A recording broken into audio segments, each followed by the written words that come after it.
One. Oh, what the shit? I wasn't ready. I wasn't ready for that. Oh well, Hold at least on. Taylor. Hold on. You keep the recording. We'll just go. I stopped it. Oh wait, no. Keep the Zoom recording. Yeah, the Zoom Yeah. recording's still going on. Okay. I'm gonna start a new Audacity. 1 second. Yeah. Hi, folks. Holy I shit. wasn't ready for that. Oh God. 13 podcasts in. No, this is the first time we did the live recording. It was just crazy. It just randomly popped up. It's like, This is being recorded. It's like, oh shit. I heard some weird girl's voice. I'm like, wait a minute. Did we didn't invite nobody in here yet? All right. You guys ready to go and go? Yes. Yes. All right. 3, 2, 1, go. Welcome back, guys, to the Tripolar Opinion Podcast, episode 13. I am your host today, David Maggard. We also have Albert Delgado. Hello. And our newly famous Tesla Taylor. Hi, guys. Don't look that up. Yeah, it's not family friendly. I mean, not safe for work. Do it. Yeah, it's definitely not safe for work. Just, I mean, if you get curious and you're in the bathroom by yourself, maybe, but make sure you're just not around kids or, your parents, your girl's parents or your father's parents or someone's parents. Don't be around no parents when you're with it. Make sure your phone's not connected to Bluetooth. Anyways, we have an interesting show for you guys. Today, I will be going over the Dice Tower Awards, which is a board game company who gives out awards.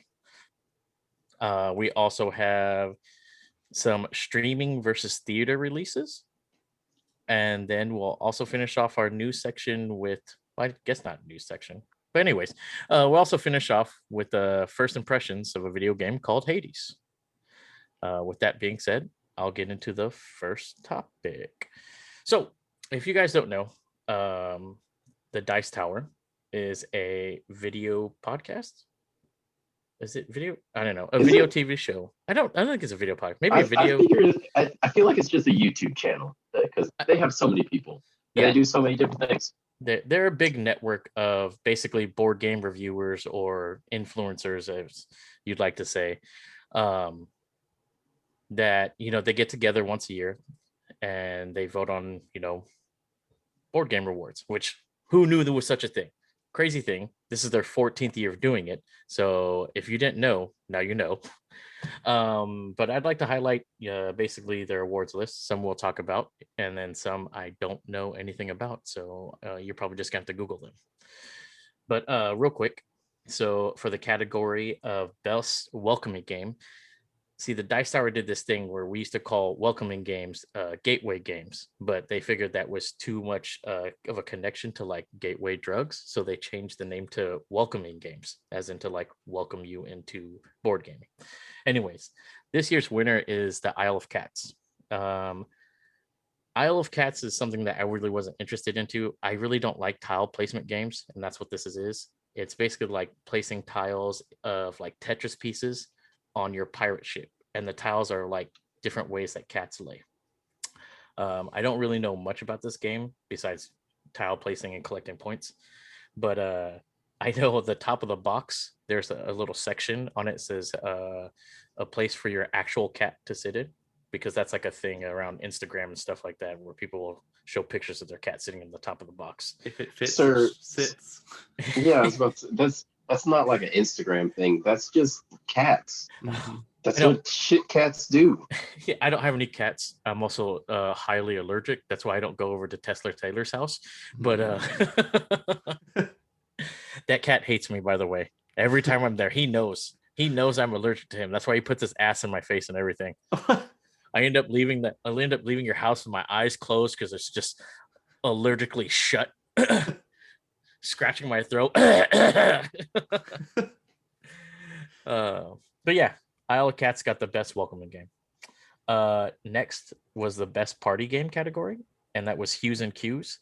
Hues and Cues is it's one of those games where like someone says a word and you basically almost like apples to apples. Someone says a word and then you kind of put like the best different type of word connecting to it, except you do it with colors. So like if someone says apple, basically, and there's also this board of like a rainbow amount of different colors. So like every different yellow, every different red, every different blue, and it's on the board. So if I say apple, and then I'm thinking of a red apple, but maybe you put your marker on a green apple, or maybe Albert puts his marker on a Granny Smith, which is like a mustard yellow apple, then you get basically points on what I thought, whatever, or whoever got the closest to whatever I thought. Pretty interesting game. I think it's available at Target right now, or it might be a Target exclusive. I haven't played it personally. I've seen people watch it play. Oh, excuse me. I've seen people play it while I've watched. Damn, that sounds really creepy. It does. But yeah, that is Hughes and Q's best party game.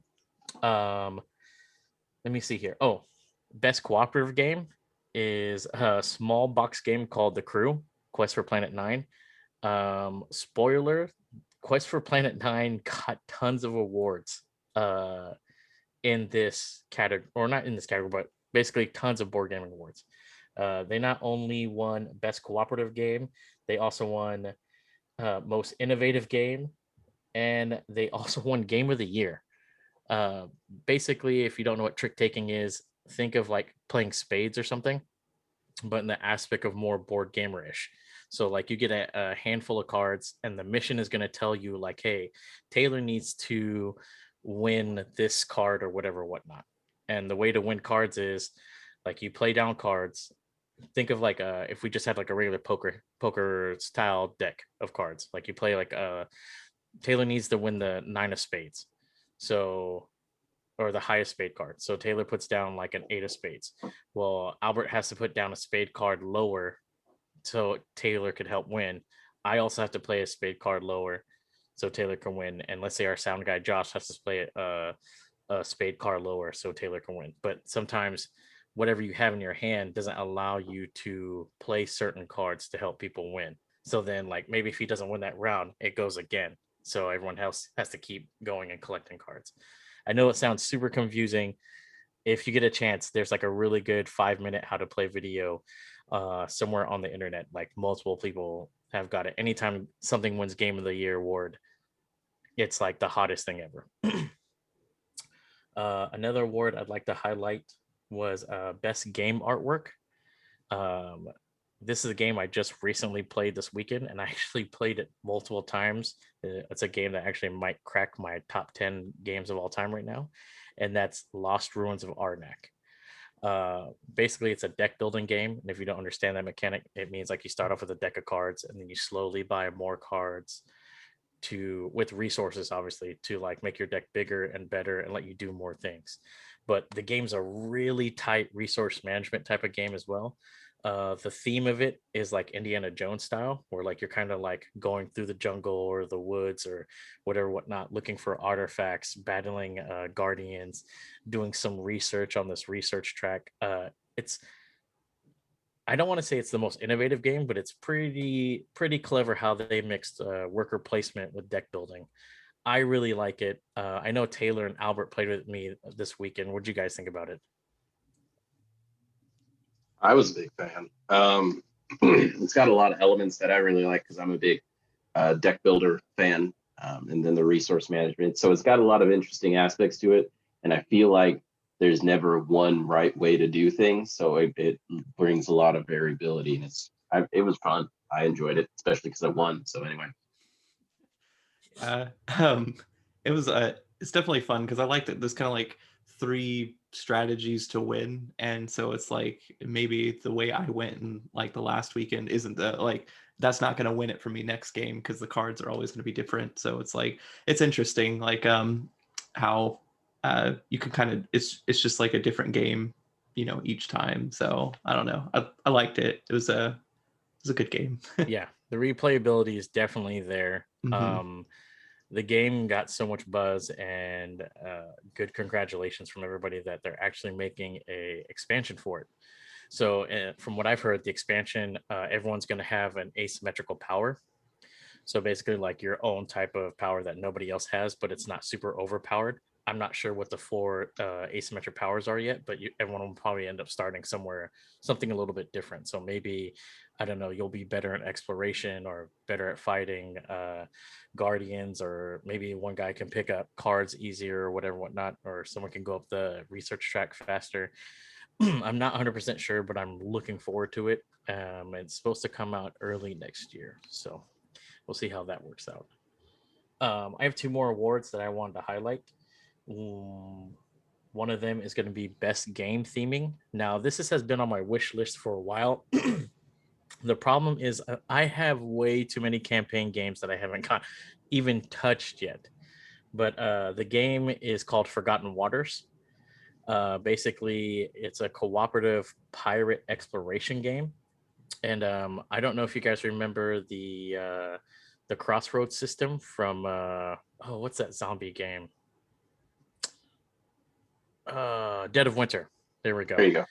Yeah, the crossroads system from Dead of Winter. If you don't know what the crossroads system is, it's before you take your turn, the person to the right draws a storyline card, and if you meet the conditions of that card, they tell you, hey, this is what happens right here. So it could be something as simple as like this person collected gold his turn, and then be like, oh, all right, stop, I have to tell you what happens. And it's like, oh, you collected gold, well, there's a sea turtle that turns into a human being and wants to whip your ass, what do you want to do? Some crazy stuff like that. Basically, it's like a legacy / campaign type style of game. I'm really looking forward to picking it up at some point in time, but I need to get through most of these campaign games, seeing as how I just picked up 2 more. But eventually, we'll probably revisit it at one point in time.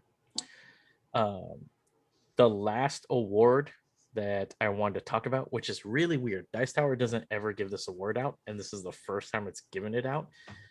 And I actually really appreciate this award.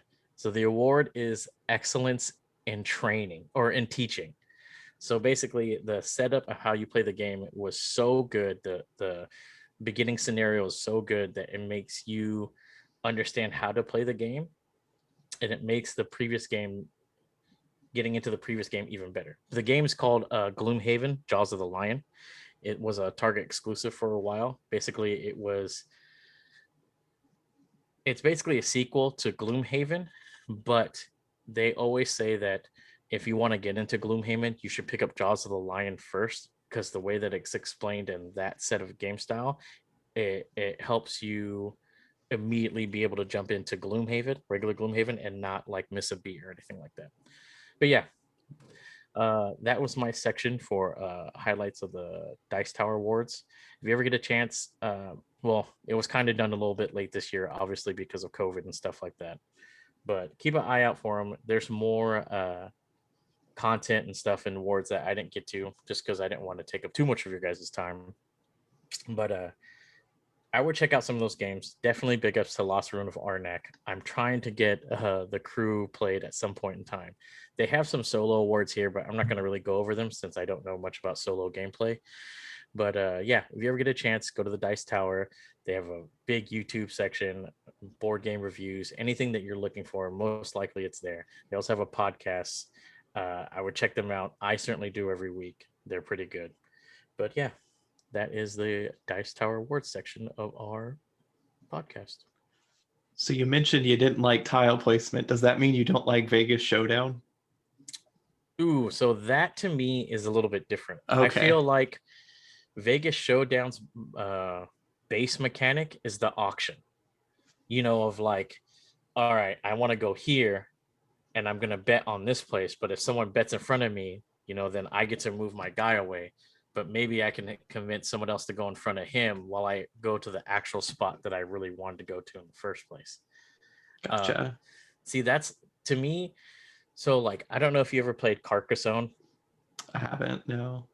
Carcassonne's a tile placement game where like you want to create roads or like castles or stuff like that. To me, I could be wrong because I didn't go deep into tile placement. Tile placement to me is like, I feel like it's not like you have choices, but people know what the right choice is. You know what I'm saying? So like if this left side of the tile is showing water, Okay, and I draw a tile, and there's one side of the tile that shows water. Obviously, if I want to get my most points, I'm going to stick it in this spot, so I can make a lake or whatever and whatnot. I feel like there's just not enough variability of like what directly is the best way to score points. And I could be wrong. Maybe there's tons of strategy. I just don't get enjoyment from playing tile placement games. Gotcha. With that being said, we are going to move to Albert with a different type of entertainment. That is correct, sir. We're going to discuss some movies because, I'm the movie guy here. So this past couple weekends, I should say, we've had some interesting examples of movie releases happen. For those of you who are unaware, though I'm sure you have been, there was a pandemic that just happened. And as a result, a lot of movies had to get delayed, get moved around, blah, blah, blah. New strategies had to come out about how to release movies. And so this whole year has been very interesting in terms of us getting back to normal when it comes to the movies. And we had recently a pretty big example of the dual release thing that's going on, where you both release it on a streaming service as well as in theaters. The two examples being one, Black Widow, which is the biggest example, and the other being Space Jam, which is a decent example. Not great, but it's there. And it brings up an interesting question, because there's actually a lot of movie folks that are kind of upset about this happening. Specifically Black Widow, because Black Widow is an MCU movie. It is a Marvel movie. It should be making millions upon millions upon millions of dollars, as every Marvel movie does, even as trash as like Thor 2. This first weekend it came out, it made a lot of money. It made over $100 million, which was something that doesn't happen because, pandemic, people are scared to go out to the movie, but they're willing to go see Black Widow. And so people are like, okay, this might be the big change. People are going to start coming back to the theaters because they're going to see Black Widow. They're going to realize we're okay, start seeing more movies. Next weekend comes up, it has dropped almost 70% in its box office money and got beat out by Space Jam 2, which itself did very poorly, which seems to be an example of people aren't going back to the theaters yet, which is going to happen. People are worried. And I've heard economists say that it's going to be till like 2025 before movie theaters are back to where they used to be. However, there's a question of whether or not movie studios are willing to wait for that back to normalness to happen, especially something as big of a conglomerate as Disney. They have another movie coming out, Jungle Cruise, in a week or two. I don't remember exactly. That is doing a similar thing that Black Widow did, which is premiering on Disney Plus for their premiere access, where you pay, $30? Yeah. And you get access to the movie immediately and get to watch it whenever you want. Essentially like buying the movie, but through Disney Plus.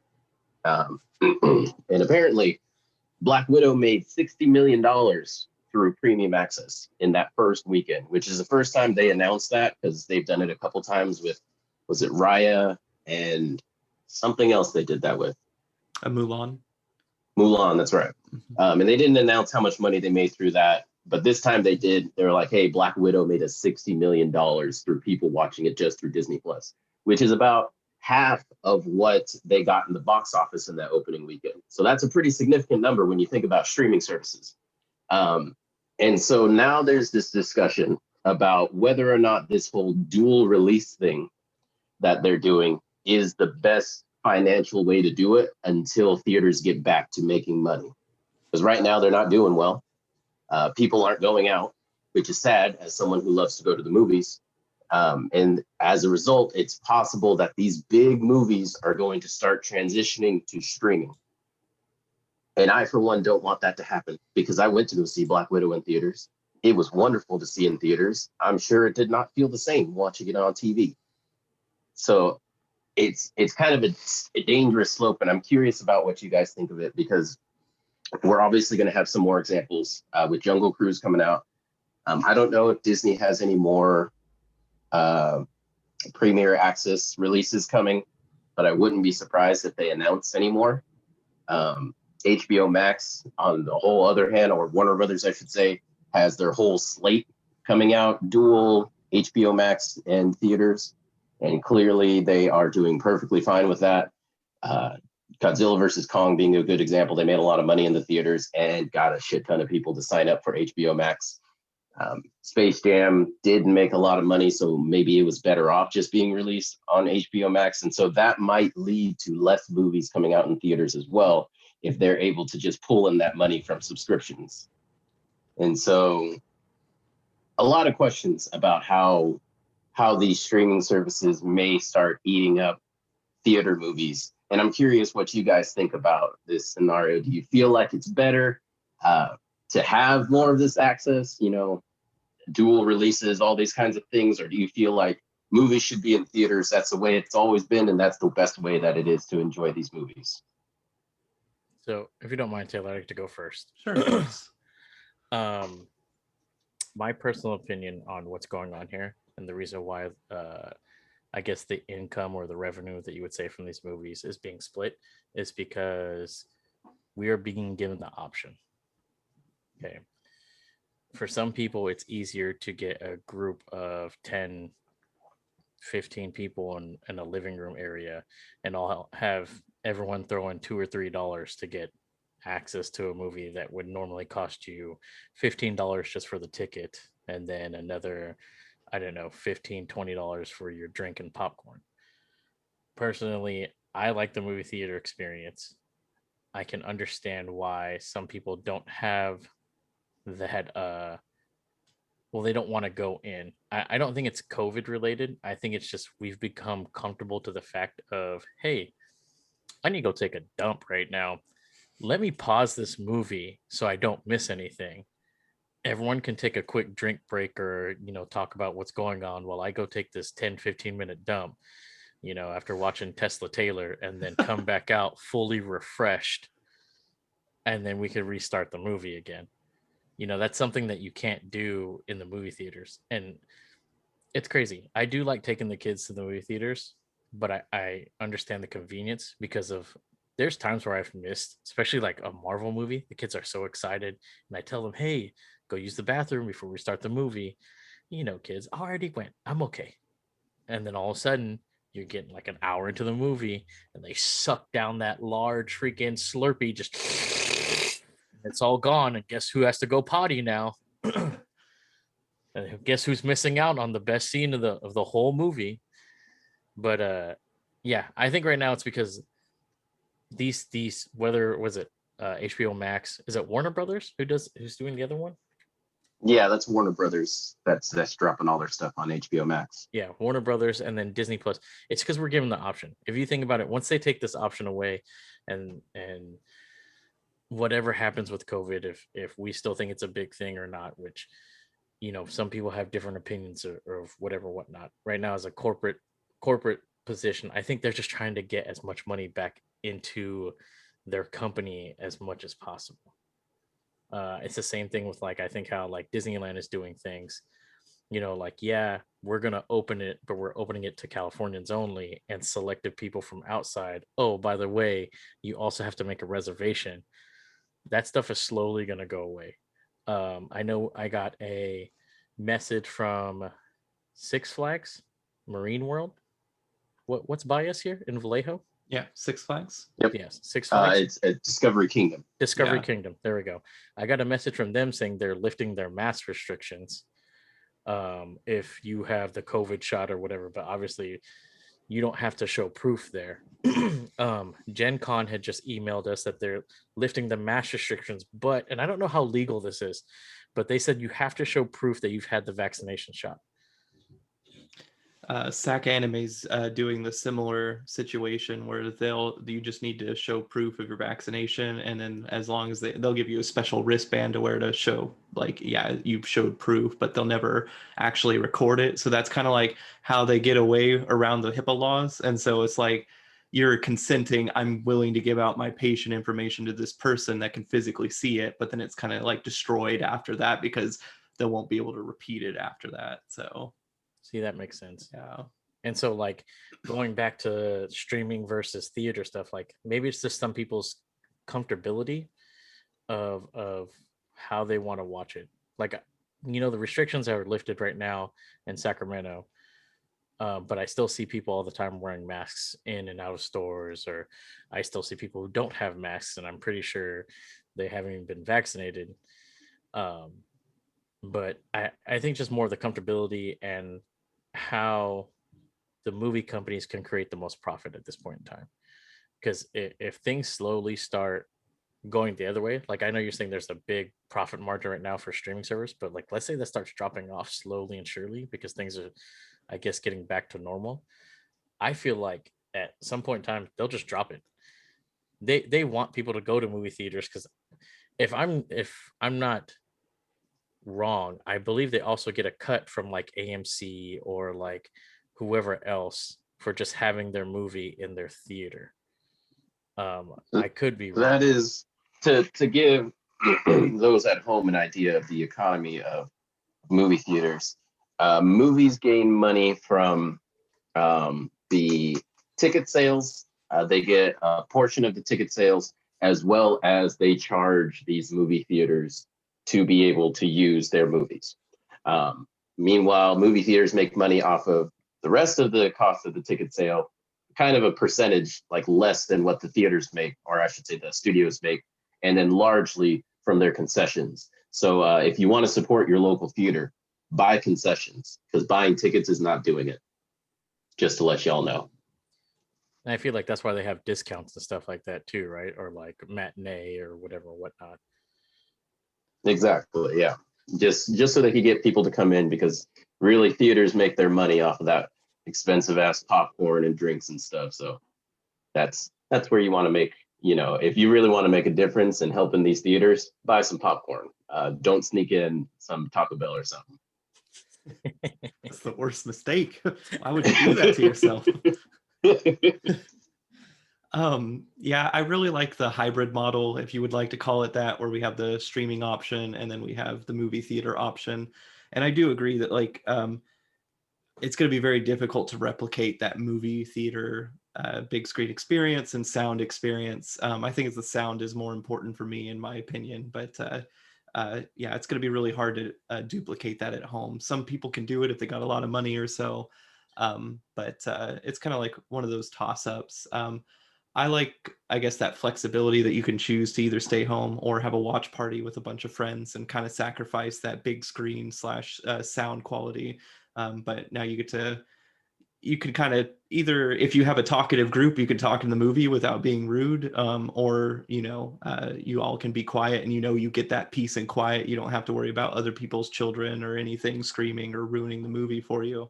So there's that. And then there's the flexibility of payment, where it's $30, but like David was saying, like you could split that up between 5, 10, how many people you want to fit in your living room, and greatly reduce the cost and save some money there. So I feel like that they'll keep that option around, just because it's dual streams of revenue for them. And so it's like the people that have kids are like, okay, it's a bit too pricey to go see this movie, but I can afford $30 for all my kids to watch it. Like they're still getting that $30 now, which is great. And then but now it hurts the movie theaters. So it's going to be a tough battle. And I think movie theaters, like if they do continue, movie theaters are going to have to find a way to deal with that new alternative, I think.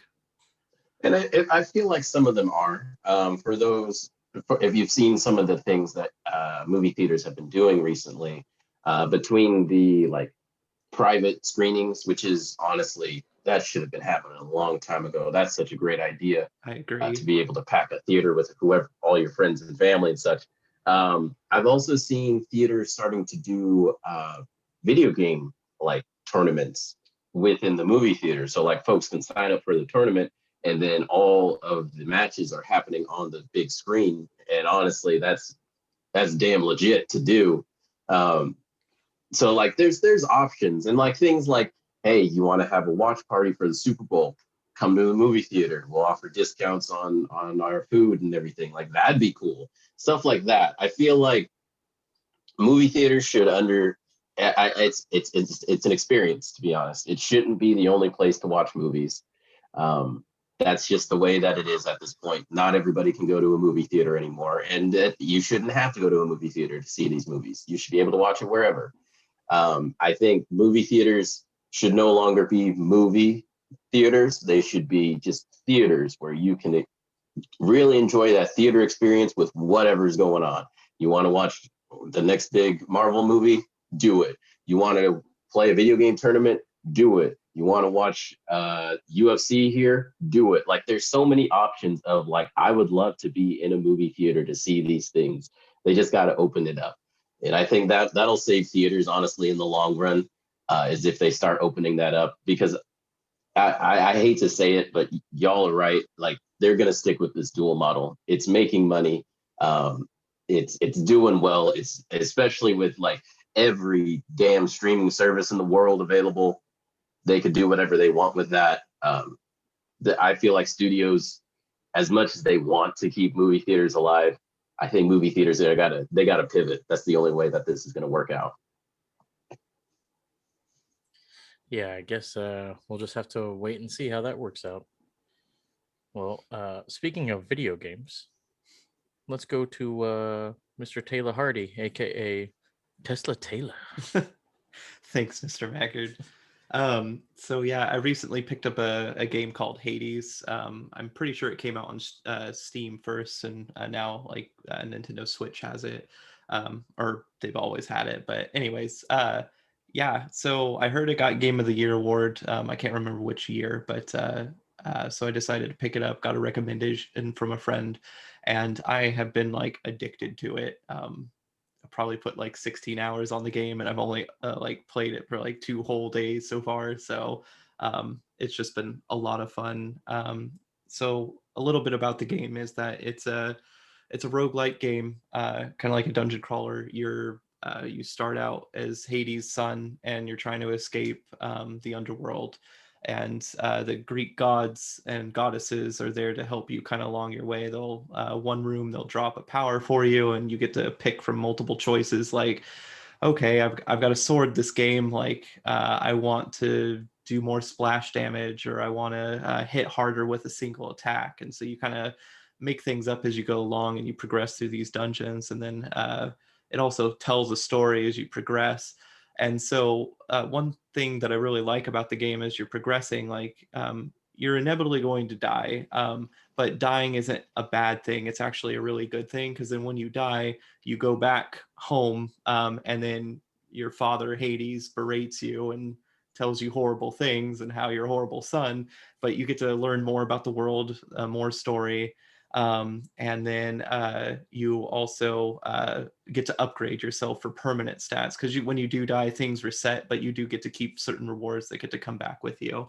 So yeah, you start buffing yourself up, and then you progress, and you can also choose different weapons as well. So then the run is never the same. So it's like you can do a different build this time, or you can try a different weapon out.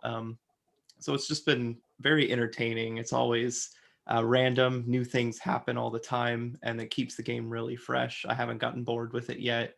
And the storytelling's really good, and there's a lot of humor in there too. I don't want to spoil too much if you do decide to pick up the game, but I found it really enjoyable. So that is like kind of my soft review of Hades. It definitely deserved Game of the Year. I see why it got it. It's been fantastic. Yeah, I've heard fantastic things about Hades. I don't know. I've never been a big roguelike fan, just because, you know, you're literally repeating the same levels over and over again. And, you know, that's only so interesting for so long. Yeah. But I do like the story behind Hades, like with, you know, he's the son of Hades, you know, him trying to escape from the underworld, all that stuff. And as a big like mythology fan, it covers a lot. It's really cool. But I always meant to try it. It's just, you know, roguelikes aren't my thing. And I'll probably try it one day. I'm sure there's going to be a point where it's like on sale on Switch, because I don't have a good enough computer to be doing quality games on Steam. and then I'll pick it up and then I'll run it a few times, really enjoy it, and then I'll probably stop because it's repetitive and I'll get bored. Two things. First, I may be old. I don't understand what roguelike means. Sure. So I'll try to explain it correctly. But basically it's the dungeons are kind of like randomly generated, and so one room will never be the same as another room, except for boss rooms and such. But the roguelike piece comes in is where each once you clear a floor, you get to make a choice between, do I want this power? Maybe I want these items to take with me when I die. And so, or I want something random, because there's a random element to it. So it's like super chaotic and such. But you just get to pick and choose what you want to do and build this character along this adventure until you do die. So that's kind of like the roguelike piece, but it's kind of like a hack and slash game, but there's strategy to it because bosses have certain mechanics, and you got to memorize those mechanics. Otherwise, like, you're going to get creamed. So with that being said, go ahead. Yeah, I was just going to say, think of it like, a game that doesn't have any checkpoints, any save points, anything like that. But with every loss, you learn something new or you get a new power. And so that the next time you come back around, you're going to get it this time. Mhm. And then, you'll just keep growing stronger and stronger until you eventually get to the end. And then you have to do it again. And then again, because you got to get the whole story. And that's just how it works. So comparability, is this like, what's that game called? Like Dark Souls, but like the Greek god version? Kind of. I wouldn't say, like, because Dark Souls is very punishing. This game gives you some leeway. Like, if you do die, there's a chance for you to come back and not like completely wipe your run or so. But I wouldn't say it's as hard as Dark Souls, but it's definitely heavy in the Greek mythology. In terms of the like style of the game, I wouldn't think Dark Souls. Dark Souls is like, even if you die, like there's the campfires or whatever where you could save your save where you were at and stuff like that, and so like you don't have to go all the way back to the beginning. Roguelikes are, you have to go all the way back to the beginning and start over again and do the same thing all over again. And like you can see how it gets stressful, but like every time you do, you've got new powers, you got new weapons, you got new stuff. You can do it again. It's just, it'll get frustrating after a while, but it can also be like really rewarding if you finally make it through. It's like, oh my God, this is taking me hours upon hours to figure this out. And I finally did it. That sounds pretty interesting. Yeah, and it's cool too, because like what Albert was saying too is like there was a point where one boss, I kept losing to this boss over and over again, but I finally was able to beat it, and then I got really far in my run. I was like, oh, I've never been this far. This is amazing. And then I died, and then now that I got stronger and figured out like kind of the boss's strategies, now I don't even bother with the boss. I just cream it and keep going. So you do cream it, don't you? Tesla Taylor. Tesla. Yeah. Yeah, that's why I like my style. I'm a big fan of like almost like boss run type of dude. Like Cuphead, I was a big fan of because you could do that one boss until you finally win it. That's more my style, where you do that one stage over and over until you win, and then you never look back at it again, because I ain't doing that shit again. Roguelikes, they're like, nope, you died. Well, guess what? All that shit you just went through, do it again. No. That seems punishing. Well, that's going to lead into my second little comment. Not to hijack your topic, but did you guys hear about the Steam handheld? Yes. Yes. You mean the Switch killer? It's supposedly, I mean, it looks interesting, and maybe this might actually force Nintendo to push their plans even faster than what they're doing now, instead of the OLED model. No. I think this is as much of a Switch killer as the PSP was a DS killer. What about that Vita though? Oh, that Vita though, that crushed the 3DS. It never stood a chance. No, I like the concept. It's really cool. I think the problem with it is like Steam is for PC gamers, and PC gamers have such a high bar of what you need to be capable of doing. And I just don't see any kind of like mobile console being able to keep up with what PC gamers need. Like not even want, need at this point. Like, oh, PC gamers are they're the worst. Like console folks, they could easily grab a Switch and be like, this is everything that I needed. Because, we don't care that much about super high graphics and all this stuff.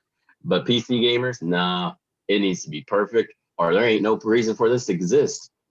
So I think it's a good idea. It's a fun concept. Anyone that wants to get on like the very basic level of PC gaming, sure, grab it. It ain't gonna please the masses that it's trying to please.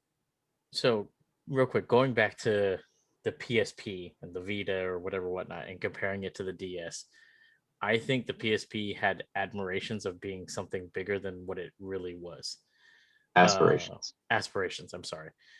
For the simple fact, one, they had the same game, but it wasn't.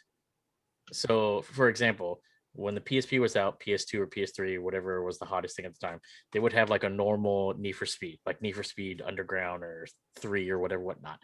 The PSP had like Need for Speed Underground Rivals, and it was like a totally not the same game as what it was on the PlayStation, and like they kept coming out with these games and nothing could compare to what you could have just did it on console. With Steam's library and how big it is, I think that's where they have the edge of yeah, we're gonna have this game. It's just hopefully they have the mods or whatever that is inside the system to keep up with everything. Because I feel like if you don't have those mods or the accessibility or whatever it needs to do, you're not bless you, whoever that was. You're not you're gonna lose some fans. But I think the potential's there. I wouldn't so much call it the Switch killer. I would more think of it of like something that's gonna linger around for a little bit, like maybe like the Game Gear or something. I don't know. I'm sorry, you're saying the Game Gear lingered around? I'm not gonna lie. For a long time. After it got its ass beat by the Game Boy? Like most people don't even remember that Game Gear exists. So the first handheld system I actually bought the boys were 2 Game Gears. Okay. I loved the Game Gear. My biggest problem with it is it took 6 AA batteries, and as in one session, 1 8-hour session a day, your game would be just completely wiped because you used all that power to power that colored screen, or it wasn't even LCD at the time. It was just some weird, I don't even know what type of screen that was, but yeah, your batteries would just drain, and that was my biggest problem. That's fair. I don't know. I think the Steam it has the potential to be really good. I don't know. I have to see it. I have to see what it can do, because I mean, if it can do everything for PC gaming, like if you can take like shit like League of Legends or something on the road. I don't even know why I'm saying League of Legends. I don't even think it's thing anymore, but like it's been a while since I've been on PC gaming. Like if they can keep up with these like high quality games that you could play on the road, then it's worth it. Like the same thing that the Switch does, that you can play like legit games on the road. That's the biggest thing. So that's going to be my big question, is like, what's the biggest thing that it can play? Like if it can play some legit ass games constantly, then yeah, I'm down. But if it's like you have to drop your graphics settings down to minimum in order for it to run properly, it ain't worth it. Especially at, how much is it? 400? I think it said 400 Canadian dollars. I think it's 400 or 450 around there. Yeah. Interesting. Yeah. I don't know. We'll see. Yeah, there's a lot of Steam games though that are just like very basic, that don't require a lot of graphics power and such. Like Stardew Valley is one of them. But I know they've got the library for games that can run it probably really well. But yeah, there's like games like XCOM. I don't know how well that handheld is going to try to play, like on a computer can run it really well, but a handheld, I've got questions. I haven't really looked at the specs of the system, so I don't know. But yeah, it'll be interesting to see how long it like hangs on for and such. I'm curious about the multiplayer aspect too, like how are other Steam users going to play multiplayer in this game. So yeah, we'll see how long it lasts. I think the Switch is going to be okay because it's Nintendo. So Oh yeah, you're definitely not going to play Mario Golf on yeah, Steam. So exactly. Exactly. You can't have anything equivalent to Mario Golf. It's can't keep up.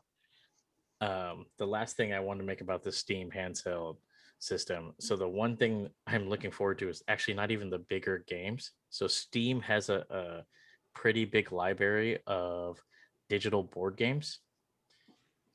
And I'd love to have access to that, even to like probably break down my collection to have something digitally wise. Because I know like a lot of you guys don't play them digitally, or like people that I know, but I feel like if there was a handheld, we could actually do that in the same room or even like at home or whatnot. Like think of the setup time, because Scythe is on Steam.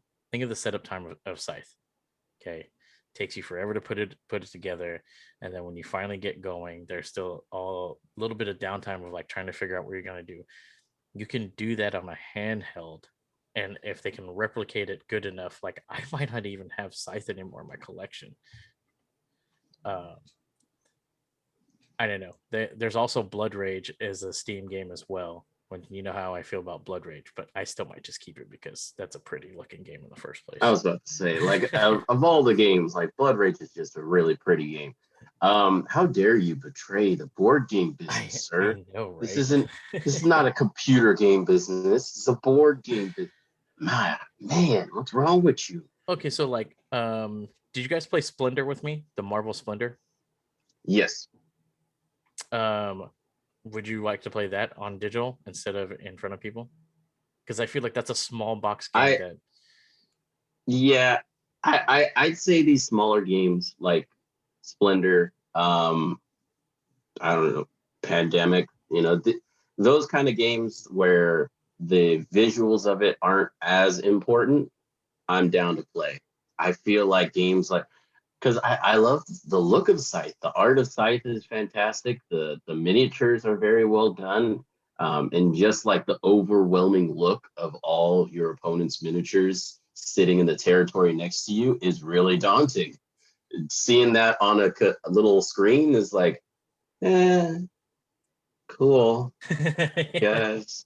So there is a game in Steam called Tabletop Simulator, and you can practically play any board game you've ever wanted, minus some companies have come in and said if you pay us some money, we'll let you license the board game for this thing. But most of the time, it's just by a group of modders. People create all the pieces digitally for you with the assets and such. So it's a pretty cool program.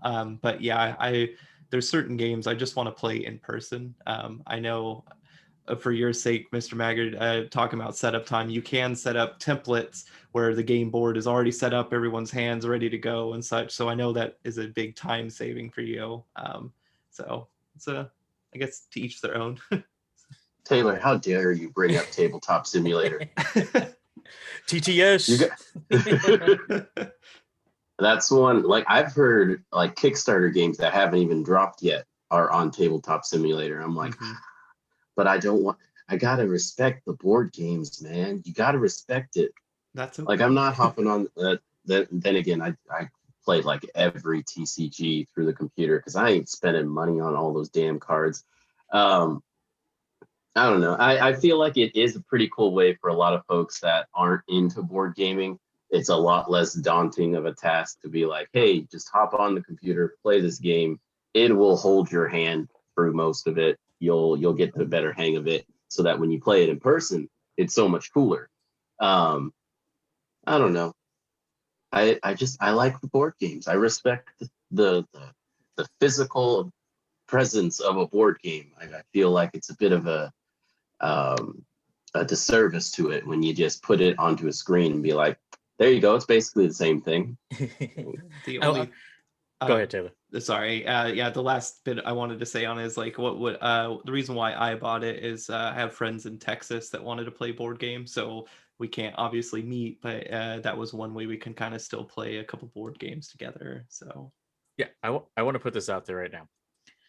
At no point am I ever going to give up board gaming, and I'm never going to say that tabletop simulator is better than physical interaction with somebody. If I want to yell at you and you feel the spit come off of my face because you did something so horrible to me that blocked me from doing something, I want to do it in person. Okay, I don't want to be one of these internet trolls or whatever, whatnot. But either or, I think for like smaller box games, like I said, I think it'd be a good thing. Like, throughout the week, I'm not allowed to play board games as much because taking care of the kids, but I guarantee you I could pull out a handheld system and be like, hey, you guys want to play Splendor real quick? And then we just hop on Splendor. I don't know. That's all I have to say about that. I was just pretty interested. If we could like run just a run of rants real quick. I'm never going to say that going to the movie theaters is going to be worse. I'm never going to say that watching streaming movies is the better choice. But I got to say, for like some of these smaller movies, you know, the ones that don't really get wide releases and stuff, it's really good. And sometimes, you know, you don't want to go out. You can't spend all that money. Just a good, like, relaxing night to just throw it on the TV. I don't know. That's just how I feel. Taylor? I've got no rants. All right, I'll do it for Other you. than your car is slow. Yeah, so, Actually, I was going to rant for you, Taylor. I was like, you know, sometimes I just want to have a hands-free experience and do whatever I need to do with my hands inside my Tesla. You It's know, nice. Like, put those hands behind your head and oh Jesus. Anyways, so since we're done with our little rant section, we do have a fan question. Now this is a fan question. Now it's a little bit different because it's not so much. I guess you could apply it to entertainment, but it was just a question in general for all three of us. The question is, what is something you believe that someone does not believe in? If you want, I can go first. So like I tell this to my fiance all the time, and it's just because most people irritate me. And I know I might get some backlash at this, maybe just a little bit, or maybe, but let me explain before people start exiting out of the podcast and like, oh, FTPO, those guys, or at least that fat one is crazy. I don't want to listen to him anymore. I believe at some point in time, well, maybe not when I'm like super old or whatever, but at some point in your growing up time, everyone needs to get beat up one good time. For that reason, it's just a humbling experience, especially people who've like never or don't, I don't want to say don't know their place, but like, for instance, there's a lot of road rage for people that drive on the street and they're like, oh, you're in the wrong because you did this or whatever and whatnot. And they're like, wait a minute, like, you don't control the whole road, okay? Or like people that just walk down the street like, oh, this person must respect me because I'm here or whatever, whatnot. I think just people need to be humbled at some point in time to realize like, all right, yeah, I'm right here. Like I'm wrong in this area and I'm right in this area. And I can give that leeway to respect other people's individual opinions or whatever and whatnot. I don't know. That's just me. I definitely want to say, like, I totally agree with you, because like I've had this whole thought process about like how there's lack of consequences in this world. I'm going to go off on an entire rant and tangent, but like I was involved in a hit and run. The lady had a kid in her car and she put her kid in danger and the police did nothing about it. So I'm just like, so you're telling me you don't need insurance for one, you can hit someone and get away with it. And it's like, okay, because the police told me they went to the person's house and that they're like, wasn't the driver, so we can't arrest them. And I'm like, oh, okay then. Well, guess I'm going to just start ramming into people off the road then, because I could just say I wasn't driving the car. You have no proof. But anyways, yes, I do agree that like someone needs to get socked in the face at least once or something. Consequences need to happen at least once to be humbled. So then that way consequences are real, and then you won't do stupid shit and be like, oh, I'll get away with it because it's not going to affect me. But anyways, sorry, long No rant. problem. I have my own topic. I didn't mean to like just also like cause physical damage to somebody, but like No people who are physical. like overconfident in like their job or whatever, and they think they're really good at doing whatever they're doing. Like some of those people need to get demoted or even fired to be like, hey, oh crap, maybe I wasn't as good as I thought I was. And like this is where I'm at. This is where I need to get better at. This is where I need to understand other people or whatever, whatnot. The crazy thing is the human race is like a constant form of evolution, but there's some people who don't want to evolve. Like it's almost like Pikachu with Ash. Like he wants to stay Pikachu. Okay, but 10 he's years old. yeah, that's what I'm saying. Like at some point in time, you know, you got to evolve into a better or more kind or more understanding person, because it takes too much energy to, I say, like to hate people or whatever and whatnot. Like, and like I feel like it takes too much energy to leave your chest out too. Like, oh, I'm this big ass badass person, you know, like respect me. I feel like people are putting their energy in the wrong places, and they just need to be humbled at some sort of way or something like that. I don't know, but that's those are my thoughts for that question. I was curious how deep we were gonna get with this. Like, I wasn't sure if we need to go really like simple, like, oh, I believe ketchup belongs on all hot dogs, or like some real shit like, I believe God doesn't exist and the Holocaust didn't happen. Like, what? I don't know where the limit is. Let's see. I forgot what mine was. Taylor, feel free to go. Sounds Pineapple good. does belong on pizza, so there's that. You son of a bitch. Monster.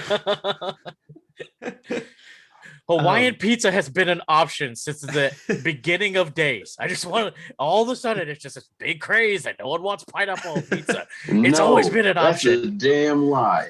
Pizza has existed long before pineapple ever made its stupid ass on top of it. And then some fucking white Americans fucking looked at Hawaii as like, they got pineapples. I want to put it on my pizza. And that's how we got that shit. It's delicious. That's all I have to say. Yeah, I guess I'll go with mine.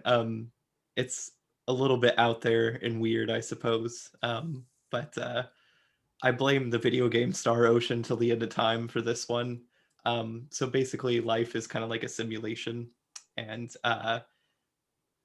so the way they kind of explained it is like essentially our universe, and then a bigger universe outside of that created our universe just to see like how, I guess, kind of like the Sims, like what they'll do and how they handle things. And then all of a sudden the Sims started getting smart and started creating their own programs inside the simulation. And then they're like, oh, this is getting a little out of control here. So we're going to send these things, I can't remember the technical name, but they just start wiping out they're deleting the server essentially. So then these people that created programs were like, oh, okay, well, we're going to go into your universe and, hack into you. And then it's like, oh, okay, well, crap, now the simulation's real. So anyways, just an interesting concept. It's like, what if our lives are a simulation type thing? And so it's like, what happens when you do die? Like, what's the great beyond? Is it like another game? Is it another start? Like, who knows? So anyways, it was just a cool concept. So real quick, when you say simulation, are you saying that like you have no control over what you're doing at this point in time right now, and that like it's already predetermined of what you're going to do? That's too deep. I don't know. I was about to say, God, this is getting too deep. I can't answer these questions. I'm sorry. This is what the fans wanted. They wanted to know. I thought they were thinking a lot simpler. Like, I believe that subs, not dubs, like shit like that. Like, I didn't think we were gonna go fucking what is life and its meaning and shit. Yeah, next time I'll get more specific. I'm really, okay, give me a specific question, because we veered off into this weird different dimension now. We're in a different timeline. I don't even think this is the right timeline for this podcast. So big ups to Loki, by the way. anybody who watched Loki, I hope you appreciate it, because I totally went into that not thinking it was going to be anything, and I didn't explode my pants in the end, but I'm just wanting a little bit more. Someone in this group did not appreciate Loki. It went way above my head. It got super confusing. I'm just like, what is even happening? And this is cryptic thing. So I will say one thing. As someone who has some knowledge of the comics, I'm not going to pretend like I know everything because I haven't read them, so I don't know.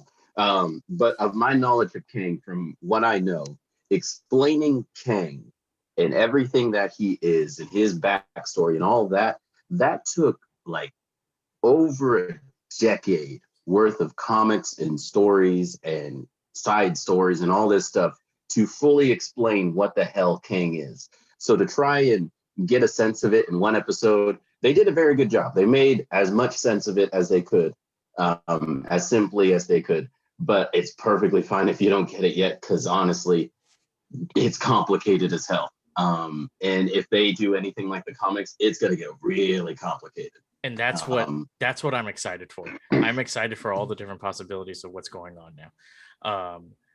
I'm hoping this leads into a financial decision that I had made earlier in my life with a certain comic book. So if it does, you invested in the wrong one, man. We'll see. I'm hoping it veers off. I mean, multi-universe, it's a possibility. I'm telling you, mine's coming up before yours does. I'm calling it now. Yeah, it probably is. Stupid. Anyways, let's get back on topic. Speaking of topics, take off the ick. Top 5. Ooh, you like how I played that? That was good. That's what you call wordplay. Hey. Yeah, we're gonna get back to our top 5. Today's top 5 is top 5 favorite things to do at Disneyland. This top 5 is being brought to you because, matter of fact, Taylor had just got back from Disneyland. Mm-hmm. And me and Albert are going with the family to Disneyland this weekend. So hopefully by the time you're listening to this, we'll be shirts off and boobies flying everywhere and going down roller coasters and stuff and whatnot. I might get kicked out. I don't know. Ooh.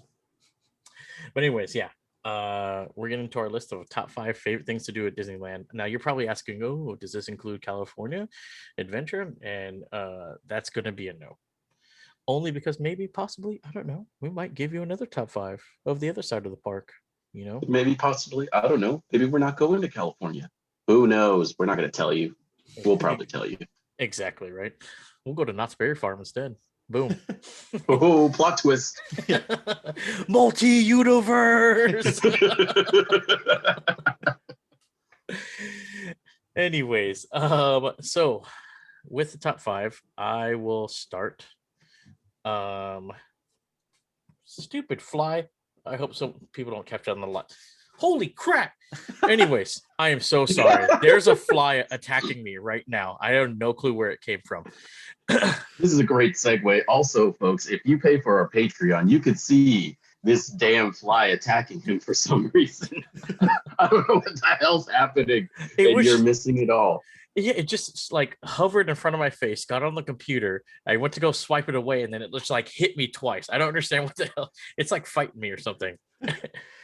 Anyways, my number 5 favorite thing to do at Disneyland. So I'm probably one of the only people that looks forward to this as soon as I enter the park. Most people like to take a picture in front of the Disney sign with the flowers and stuff that's in front of the train. No, me, I'm running to the first stand and I'm getting me 3 churros, okay? My favorite thing there is to eat churros. There's churros everywhere. You want to get on a ride? Grab a churro. Eat the churro before you get on the ride. You had a good time? You're still hungry? Go grab another churro. Oh, what is that?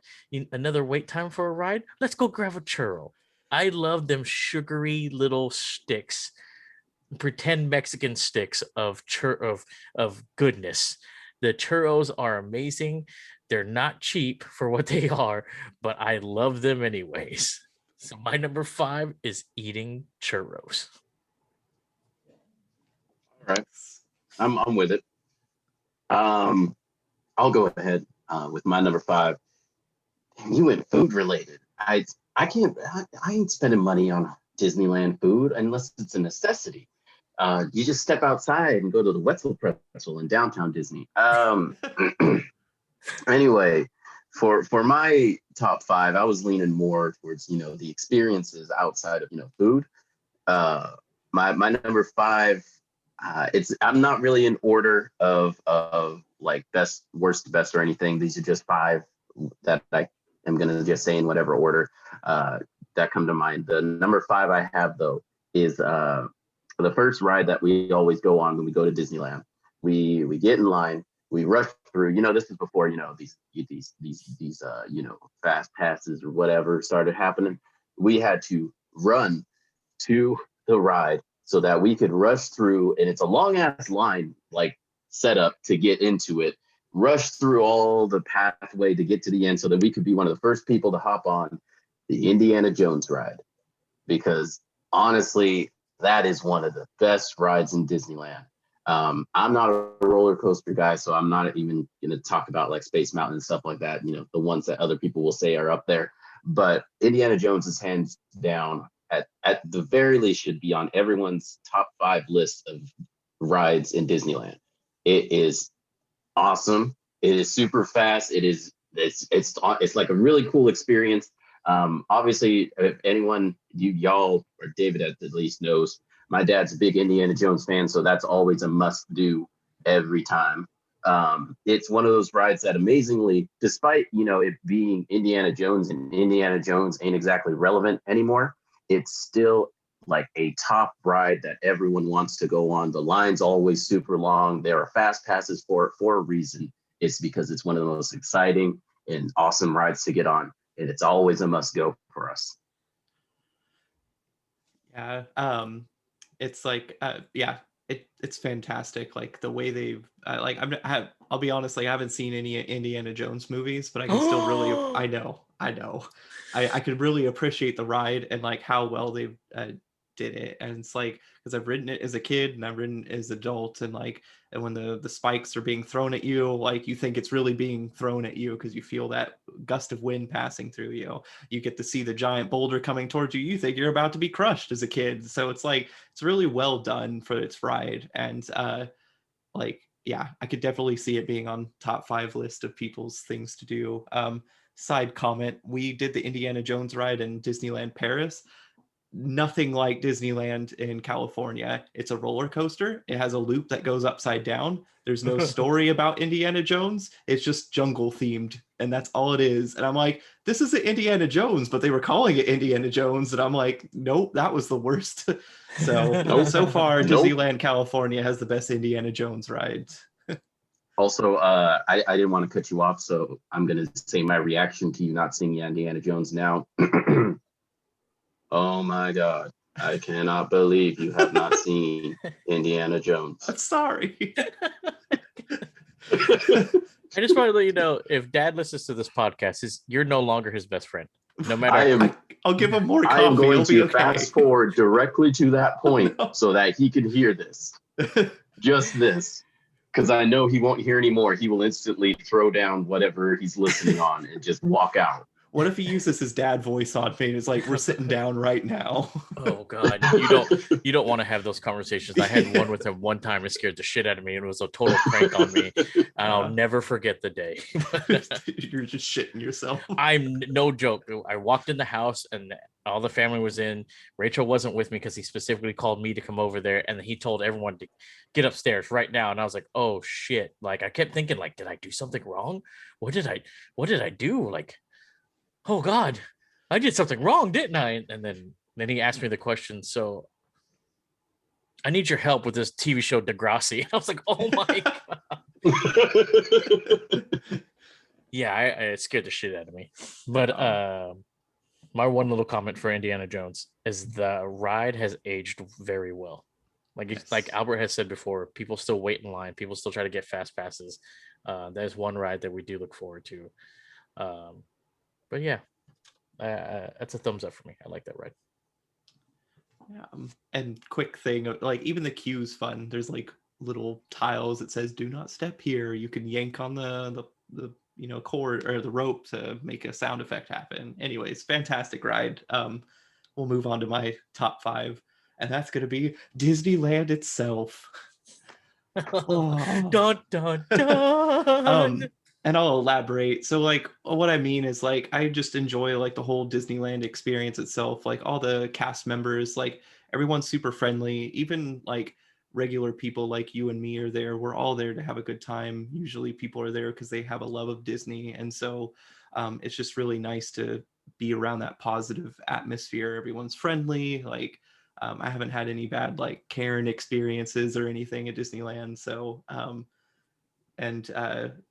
yeah, and it's just like whenever you go, I feel like something always a little bit different happens. Like maybe you'll see a character you haven't seen in a while just show up and you're like, oh, that's cool. Or maybe a cast member will do something nice for you. They'll be like, oh, it's your birthday, here's a free cookie or something. So it's just like it's an overall just a really happy, exciting experience. So that's why it's my number 5. Yes, just spreading diabetes to everybody. Yes. That's a good one, Taylor. Even though you copped out a little bit, but that's okay. What a cop out. Come on, man. No, but my number 4 is just being in the park. Oh my God. All right. God damn it. My number 4.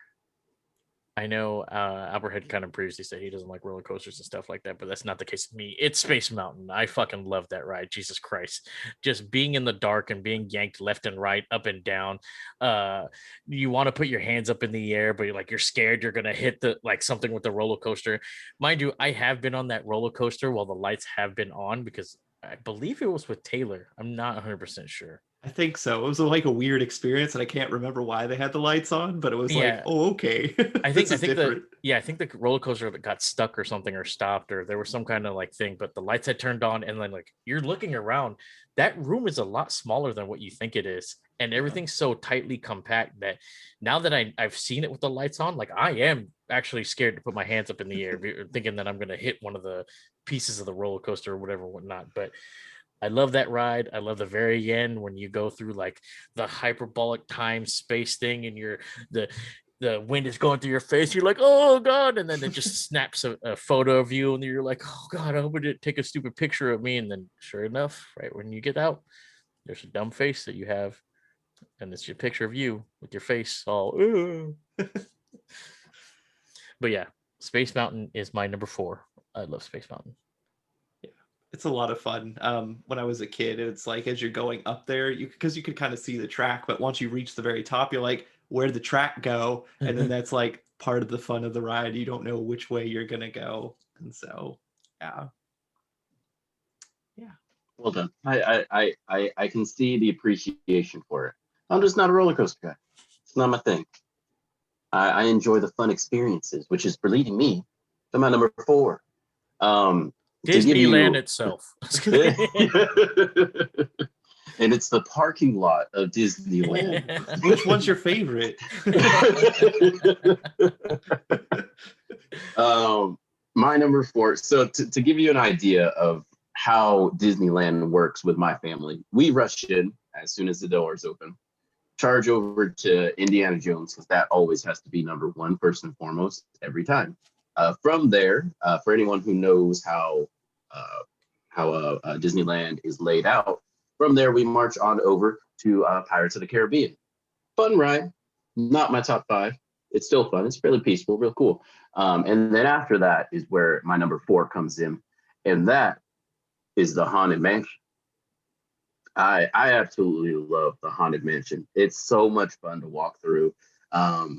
It's a fun experience.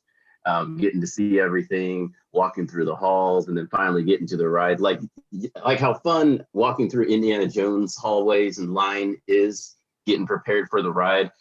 Haunted Mansion is another level, because it's the experience of walking literally to the actual ride is almost as cool as the actual ride, because it's so much fun. and then getting on the actual ride and seeing all the ghosts. Of course, there's that ending where you turn to a mirror and, oh my God, there's a ghost in the car with me. It's so fun. I love the Haunted Mansion. It's a must. It's a must ride every time. I was sad the last time we went, it was shut down because they were doing renovations on it. But I'm glad it's open again for when we're going now, because I will be riding that potentially multiple times. Especially because it always is followed by the sad memory of, because if you leave Haunted Mansion, it can lead directly into the line of Splash Mountain, and I hate that damn ride. Never again. Never again. They tricked me onto it once. They just led me, because I had the best time going through Haunted Mansion. They're like, oh, let's just keep walking. I'm not paying attention. Next thing I know, why the hell are we in another line? Why are we here? You son of a bitch. I got yelled at because I was rocking the boat, and they're like, please don't rock the boat. And I was like, okay. But Funny yeah, thing is, go ahead. Sorry. Yeah, they did renovate Haunted Mansion, so I won't spoil it. There is one section that they've completely redone in it now. So look forward to that when you ride it. Ooh, That'll be exciting.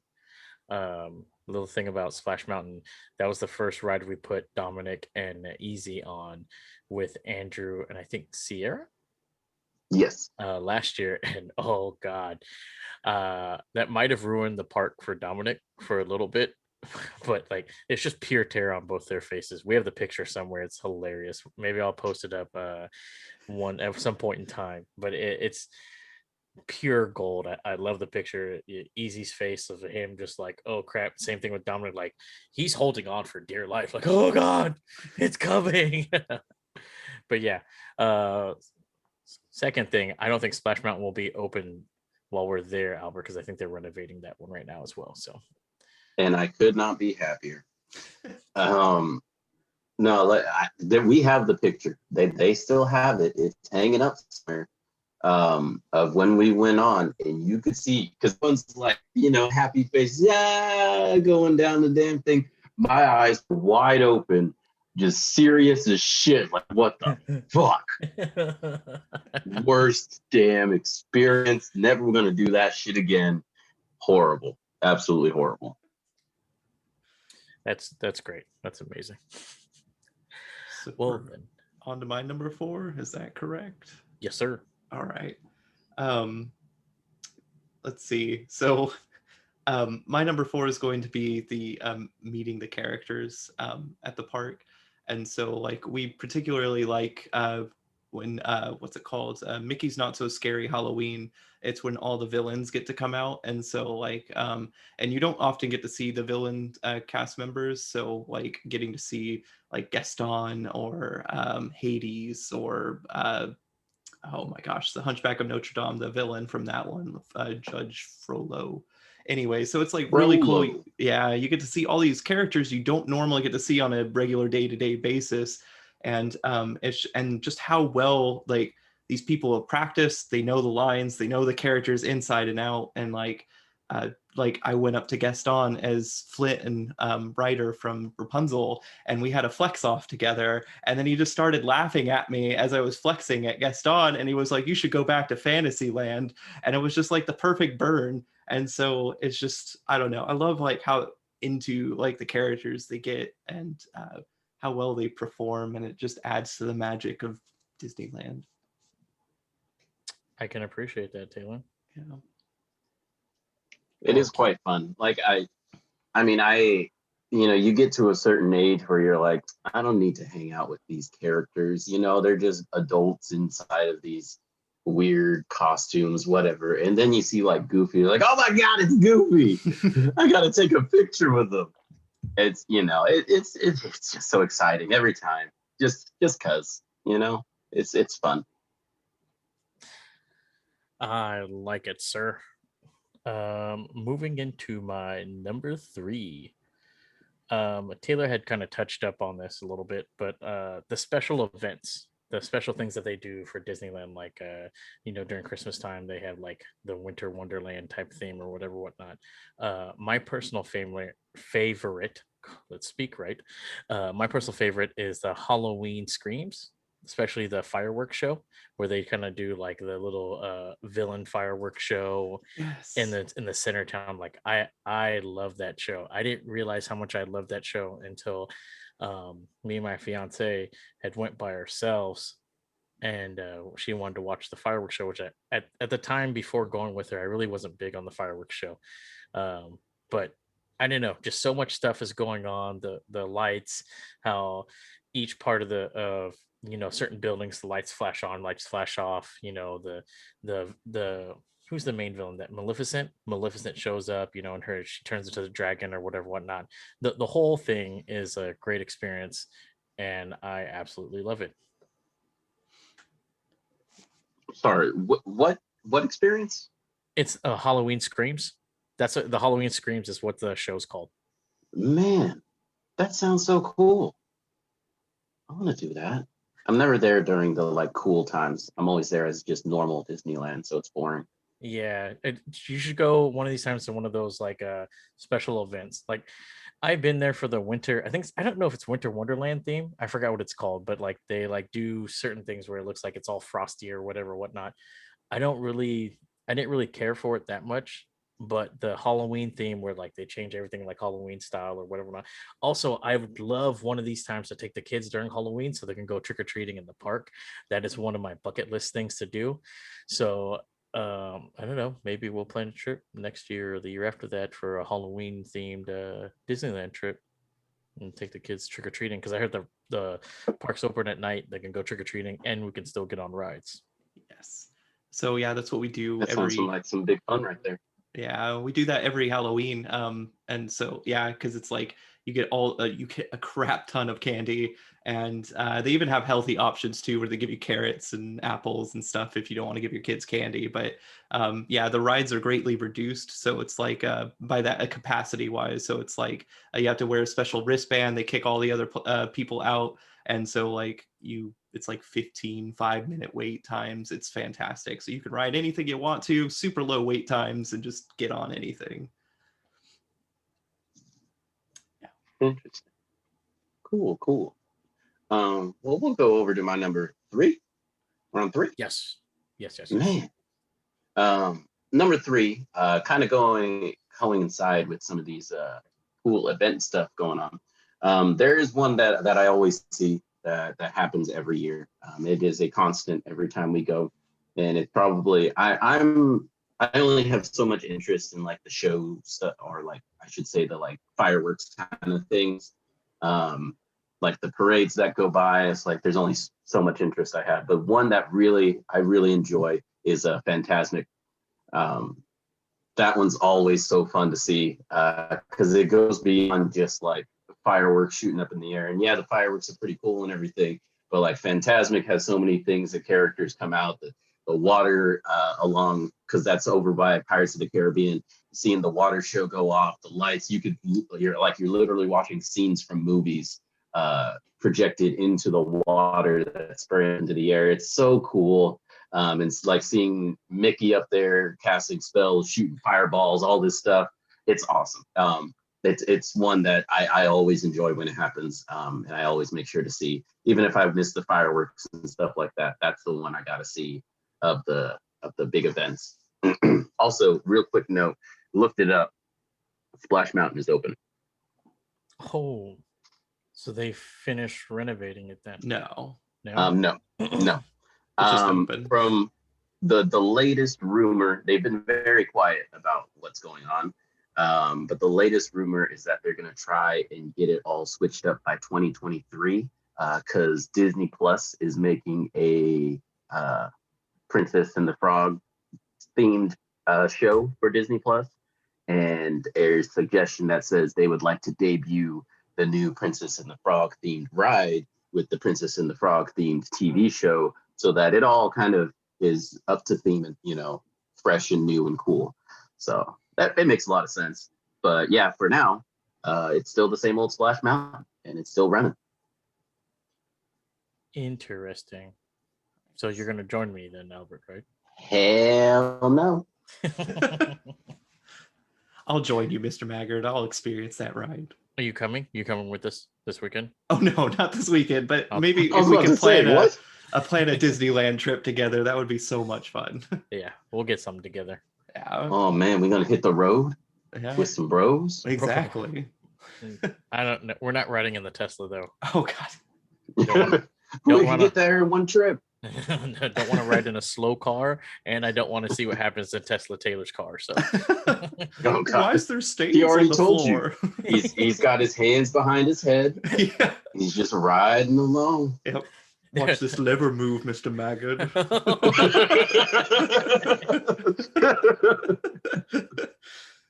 Oh no. I guess we'll move on to my number 3. Yes, please do. Okay. Please. Which also is the Fantasmic show, conveniently enough. Hey, I thought it was gonna be like the car ride to Disneyland. No, I'm like a big fan of Kingdom Hearts, and so like watching that show, getting to see like all the villains like kind of attack Mickey and such, like it kind of puts me in that Kingdom Hearts universe. And I'm also a very emotional person when it comes to, for some reason, to Disneyland parades. So like when Flynn and Rapunzel come out, and then they have that special song for them, I See the Light, or yeah, I See the Light. I like start bawling, and I'm just like, what is happening to me? But yeah, it's great just because like I'll like the spraying water, the flames coming up out of the water, the giant dragon that appears, which I think is awesome, and how they're able to just kind of project these images onto water, I thought was just a really cool concept too. But yeah, Fantasmic is a show I definitely always will try to watch when they have it available. So, crazy thing real quick. I'm just gonna jump into my number 2, and it's a 3-way crossover because it is fantastic. Nice. Okay. That's why I tried to stay quiet a little bit early, but like all you guys said, the show's great. It's just something that you have to experience yourself, if you've never stayed late for, the last part of Disneyland, that's something I'd make a bucket list of things to do. Make sure you watch that show. It shows the classic movies. It shows, important scenes to different movies or whatnot. It's just a great experience overall. Everything that you said, plus, I totally agree with. But that's my number 2. We are all gonna have so much fun when we watch that at night, and all the kids are sleeping because it's late as hell and they're tired. But all the adults are gonna be sitting there like, oh wow. Did you see that kid? Oh, well, he's either dead or passed out. I don't know. I don't want to find out till after the show. So get that kid a churro.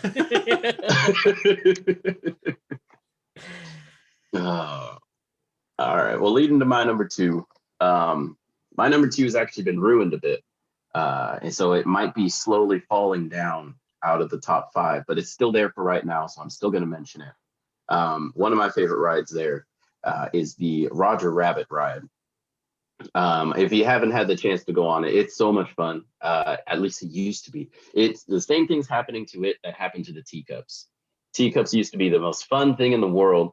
And you know why? Because they didn't give a damn about safety, and they let you spin the shit out of it. And the same thing was with the Roger Rabbit ride, because it's a rail ride where you're inside of a car, but it's got the wheel in it to where you can spin the thing the entire way through. And it's so much fun because you're spinning and moving, and it's crazy. It's awesome.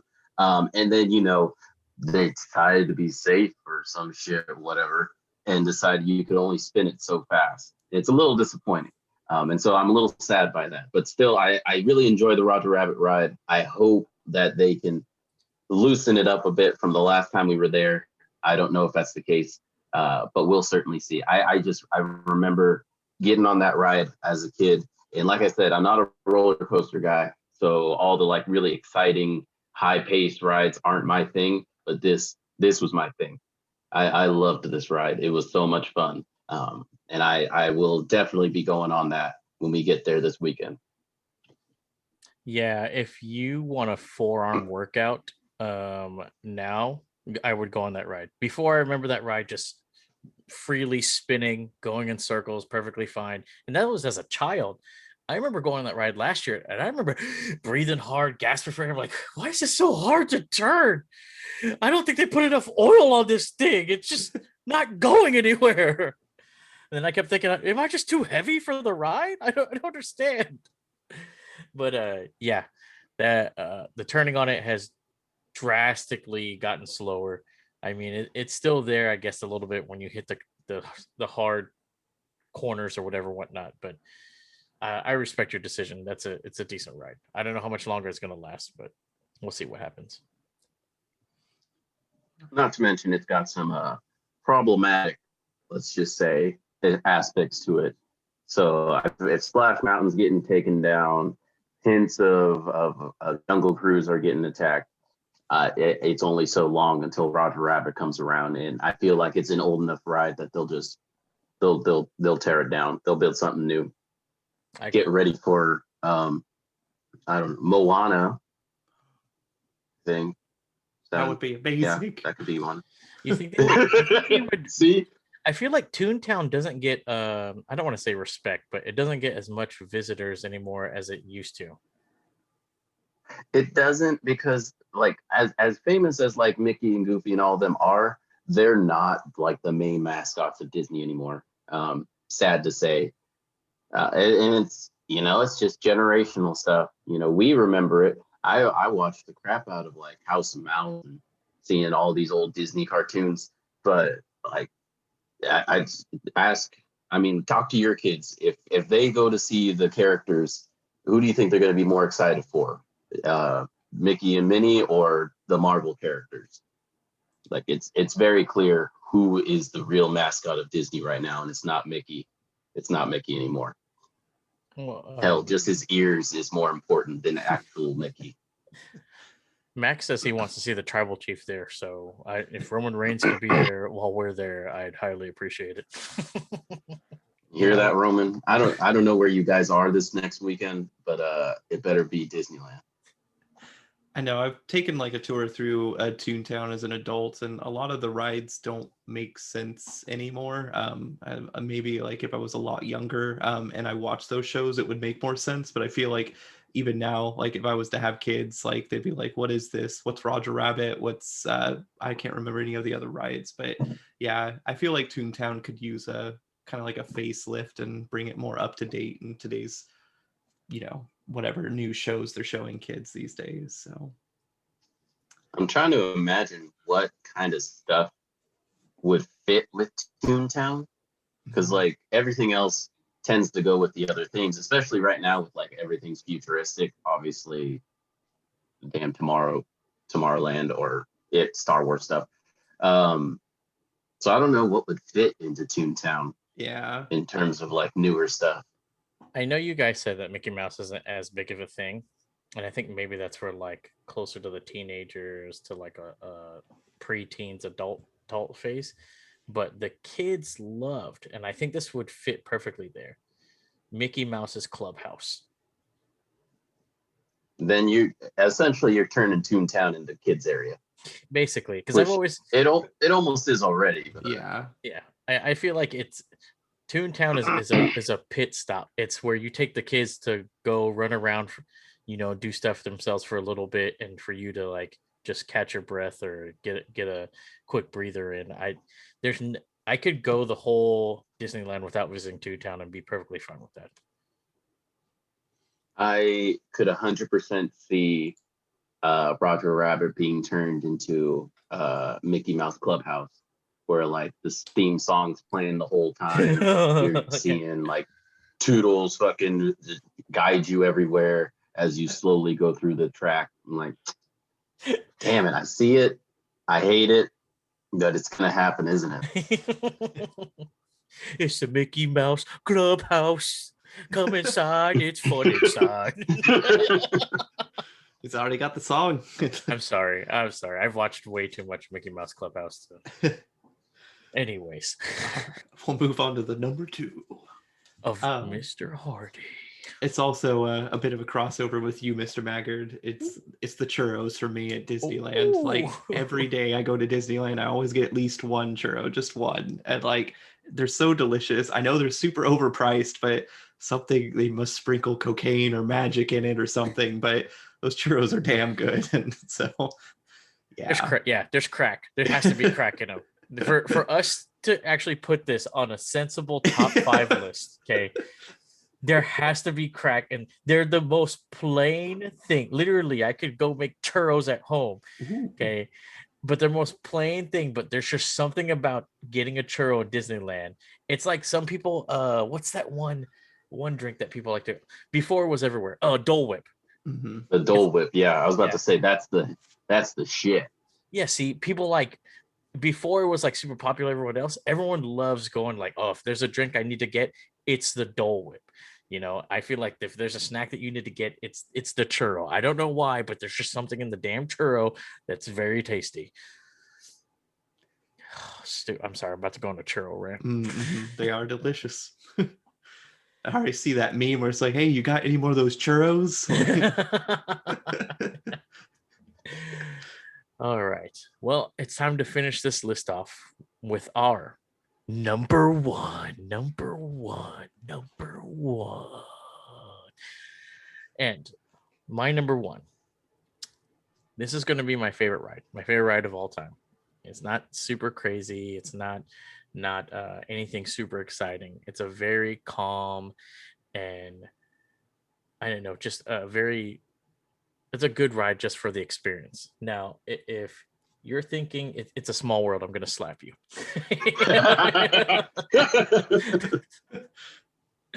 But I loved going on this ride when I was with my dad. The kids loved going on this ride with me. It's a ride that I actually can take Brawley on, which, if anybody knows, is my youngest. He just turned 3. I was able to take him last year on it too. But it's Pirates of the Caribbean. You get the little bit of excitement from that first drop, and other than that, it's just a calm and nice, soothing ride of you just looking at outdated animatronics now. But there's just something about it that's just, even though it seems outdated, I like it. I like it a lot. I liked it when they did a little bit of the Pirates of the Caribbean theme for a little bit, for certain things of it. Did you just say you liked when Pirates of the Caribbean had the Pirates of the Caribbean theme in it? Yeah, that was pretty bad, right? But like when they did like the Davy Jones locker, like a waterfall thing in the beginning, and then they put in well, he's no longer technically allowed to be called Jack Sparrow, but canceled.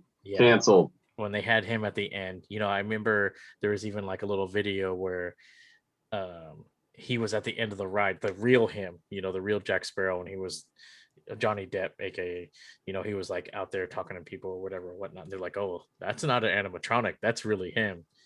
But I don't know. It's one of my favorite pastimes, and even though I don't think the ride has aged well, it's still my favorite ride, and it's something that I have to hit that ride every time. The kids enjoy it. I don't know. Plus, it gets you out of the heat when you're in this really good air conditioning. Oh, and then you can also watch people eat when you pass. I think it's the Blue Bayou. I think that's what it's called. The Blue Bayou. Yes. Yeah. So, which I want to go to. Oh fuck! Hopefully we can get a reservation or something. I looked at reservations 2 weeks ago. Nothing. Yeah. Maybe someone will cancel. I don't know. You never know. Well, we'll just ask them to toss us something through the river while we're passing by. Like, hey, can I get one of some chicken? But yeah, that's one of the things I'm going to look forward to is going on Pirates of the Caribbean. Love that ride. Quality. It's a really good ride. I enjoy it. Like I said, it's very chill. It's not in my top 5, but it's definitely a quality ride. Especially, if you're looking to take kind of a relax and break from being out in the heat, walking all this time and everything, just literally sitting in a boat for a little stretch of time, just relaxing. It's real nice. And it's also very cool because you're next to the water. The water sprays on you sometimes. Real nice. Yeah, I love Pirates of the Caribbean. It's definitely my top 5. Like I like the little drops. I like when the cannons are firing and you actually think they're being fired, and then like the water's shooting up from it. And which, by the way, they've souped up those like splashes now. So now you actually get wet from the cannon fire. And I was like, holy crap, this wasn't there before. But anyways, yeah, I really liked it. I like that they added like Jack Sparrow to it. have a fond memory of like when I was a kid, like towards the end before the park was closing, it was only a 5-minute wait for the ride, and you literally could just circle it. And we went on it 3 times in a row, and it was just, I don't know. I really just like that ride. It's relaxing. It gets you out of the heat. You can cool down for a moment, and it's just fun to be on there. My last thing about that ride is I don't think a lot of people, well, maybe they do, but they took so much from that ride and added it to the movie, the first one, and like it was like spot on. Like you said, that cannon fire scene, that's the first scene where the pirates go to invade that, that place where the coin is at, and they're shooting at the wall or whatever, whatnot. When they stop at, was it Tortuga? Yes. Yeah. Yes, that is the place. Yeah, when they stop at Tortuga and everyone's like getting drunk or whatever, whatnot, and like that's a scene that's in there. Even the little mangy dog with the keys, the handcuff or the jail cell keys and everything like that. Like I don't know, they took so much from just the ride and somehow integrated it within the movie, and I think I had more appreciation for the ride after that movie came out. Fun fact for my history buffs out there, Tortuga is a real place, and how it is portrayed is pretty accurate. It's pretty insane there. So always fun to think about. I'm going to look that up now. That sounds exciting. Taylor wants to be a drunk pirate, so.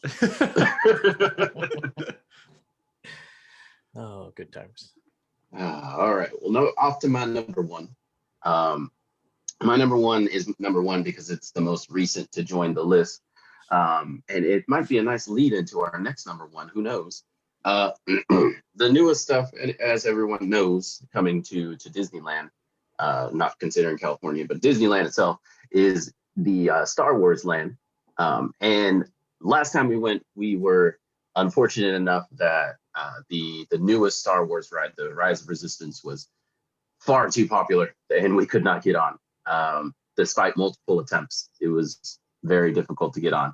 But we were able to get on the Millennium Falcon ride, and yeah, it hits my top 5. It is a very fun ride. It definitely is one of those, like, you ever wanted to pilot the Millennium Falcon? Here you go. Have fun. Shoot at stuff. It's so fun. And it's one of those that's I could do it multiple times. Will it be forever in the top 5? I don't know, because like I said, I've only done it once. And I'll have to do it again and probably again. And then another time to really let it solidify that it deserves to be in my top 5. But for right now, it is the newest one to enter into there. And it's real fun. Go check it out. If you can't hit Rise of the Resistance, because it's hard as hell to get into that, go try the Millennium Falcon ride. That's also very fun to do. One thing I think people need to know about that ride is you need to hit it multiple times, because there are 3 different positions when you're taking that ride. I've only been the back 2. I've never been the actual pilot, which is something that I've always wanted. So hopefully at some point in time this weekend, someone's going to help me pilot this damn Millennium Falcon. Because like I said, I've only ever been the back 2. And even though it's not as fun, like you still feel like you have something to do, part of the ship. So it's pretty good. Yeah. Because of COVID now, this probably will benefit you guys, is that if you are going to do the Millennium Falcon ride, they ask, okay, who wants to be my pilots? And then they'll ask for volunteers now. So they're not just randomly assigning you your roles anymore. You get to volunteer what you want. So this time I got to be a pilot, for example. That was the one role I haven't done yet, because I, like you, Mr. Maggart, I got to do both back rows, the gunner and whatever the repair person of the ship. You're pushing a bunch of buttons. But yeah, definitely really cool. Highly recommend riding that ride like 3 times, just because so you could do each role once. And yeah, it's pretty cool. I guess there's like 8 different secret scenes you can do if you perfect the game. So, but that's kind of hard to do. You have to have a dedicated 6 pilot crew. So good luck with trying to get those secret scenes. I swear to God, if we're doing it. Yeah. I swear to God, if Jar Jar Binks shows up, I'm fucking unbuckling myself right then and there. Let me out. Let me get me out. Yeah, get me out of this fucking thing right now. Yeah. That happens and I'm pilot, I'm just instantly down. You're just like crashing the ship. We're done. Yeah. All right. I guess that moves on to my number one. Number one. and that will be the Star Wars: The Rise of the Resistance ride. This will be spoiler free because it's still, even though it came out in 2019, because of COVID, it's been shut down, so not a lot of people have had a chance to ride it, including my other two TPOers right here. But I'll do a spoiler free review of it. So first off, you have to get into a virtual queue starting at 7 a.m. And if you miss that one, you can do one by 12. And it is geofenced. And what that means is like you have to be in the location to queue up for it. And not at the ride, but as long as you're at Disneyland Park, you can queue up for it. We missed the 7 o'clock one, but we were able to get the 12 o'clock one on both days. Yeah, once you're in line, it's about like 45 minutes of a wait. And not a lot going on, but I do like that they built in seats, like cave walls, so you could sit down and take a sit, which is pretty cool. Anyways, moving on to the actual ride, it's amazing like what technology can do for entertainment. It's just like the carts themselves have no tracks. They're all robotically controlled, and so they just roam around freely on, based on their programming. But and just the animatronics, the visuals, things that are happening in that ride are just phenomenal. And it's just like at no point you ever leave like the Star Wars universe. It is one of the longest rides in Disneyland. It's 18 minutes. And it's a hybrid of like cast member experience and ride. So it's great from start to finish. Something creative that they've done is like kind of like similar. If they have the ability to add dialogue and reduce dialogue in the rides based on the needs. Because like if you ever done Haunted Mansion, the buggies will stop and they're like, playful ghouls are playing with your carts. Like, well, we'll continue in a moment. Well, instead of doing messages like that, they'll just add dialogue. And so without spoilers, they just kind of expand the dialogue, or if the rides are ahead of schedule, they can reduce the dialogue. And at no point you feel like you've been taken out of the adventure. You're just like, oh, okay, this is really cool. So yeah, whatever you could do, try to ride that ride, make it an effort. It is just, I honestly think it's the best Disneyland ride out there right now. So that is my non-spoiler review of Rise of the Resistance. I feel spoiled. Oh, great. You will be if you ride the Tesla. Guess I don't. Excuse me?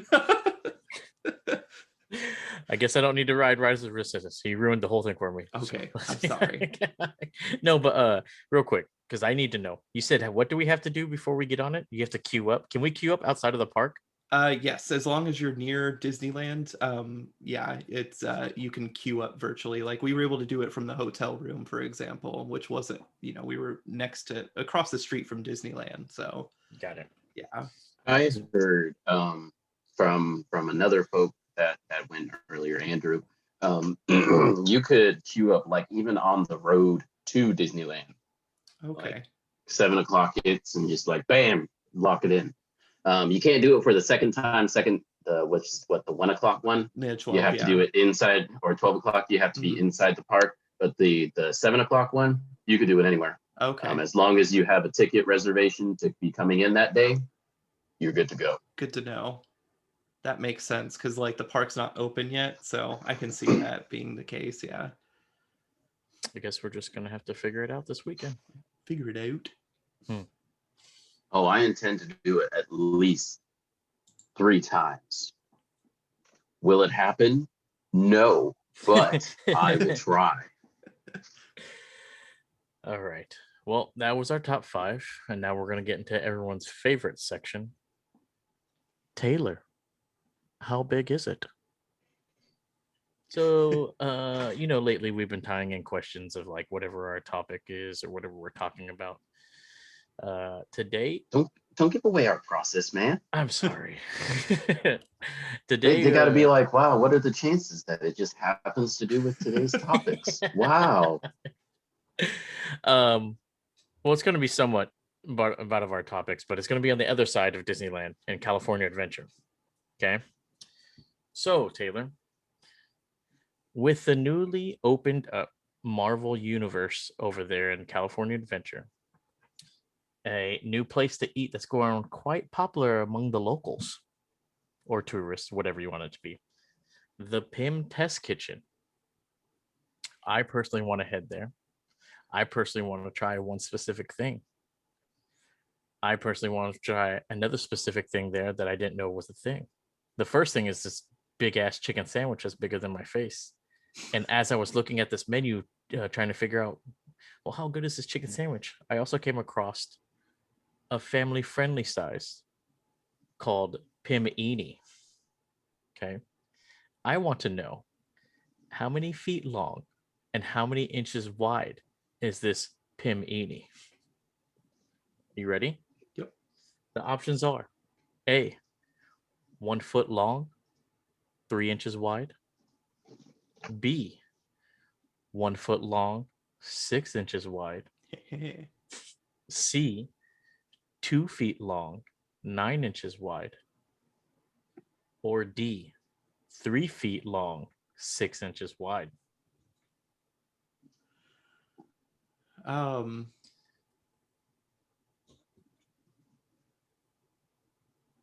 So is this the $100 sandwich that they were talking about? I'm not 100% sure. Okay. There's no prices connected to Gotcha. when I was looking at this thing. To be dead honest with you, There, go ahead. the family size Pimini is the $100 sandwich. Gotcha. I knew it. All right. So I was hoping you were going to go with the price. But anyways, I would probably go with the answer D, the 3 foot one. 3 feet 6 inches. Yeah. With that answer, Taylor, you are incorrect. Damn it. It is 2 foot 9 inches wide, full of family fun sandwich baking goods. I'm not gonna lie. Like I said, I was looking at the chicken sandwich at first, and now like I'm half tempted to try to order this Pimini thing. I guess we'll see what happens when I get there. Like, you're not going to try and eat this thing by yourself, are you? I mean, Like, it says it serves 6 to 8 people. Yeah. I mean, I have been pretty hungry ever since I've been on this diet, and I mean, I could stream try to eating this too as well. God. 6 to 8 people. We'll see what happens. I mean, if the show comes out on time on Friday and people they want to see me eat it, I mean, I got to give the people what they want, right? No way, Rachel would kill me. So I was about to say, if the spend $100 on a sandwich. yeah, if the panini doesn't kill me, Rachel sure will. So, I don't know. Maybe it's something we should try. It looks delicious. I'm really digging that chicken sandwich, and that meatball doesn't look too bad as well. So, well, we're coming towards the end of our show. First thing I'd like to do is give a shout out to a couple of our backers or Patreon users. First of all, I don't know if we mentioned this last time. We have a Patreon page. If you feel like you want to sub to us or somehow donate money to our cause, or you like the things that we do, we really appreciate it. We'd love to keep this stuff going and get better as time comes along, whether it's equipment or just the time that for us to get together.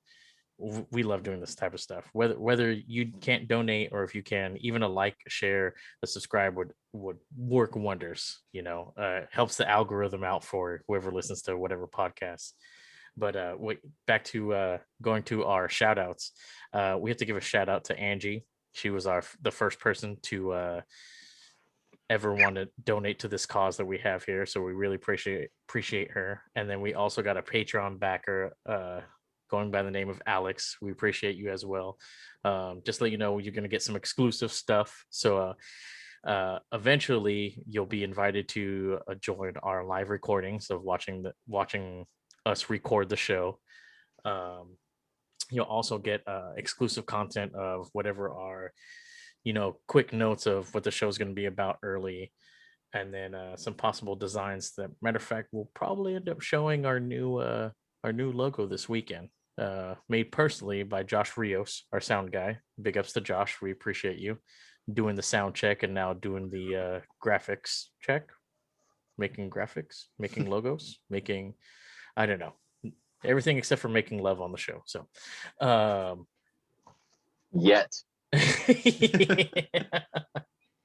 but yeah, if you like to catch us on any of our other social medias, we do have a Twitter, Tripolar Opinion.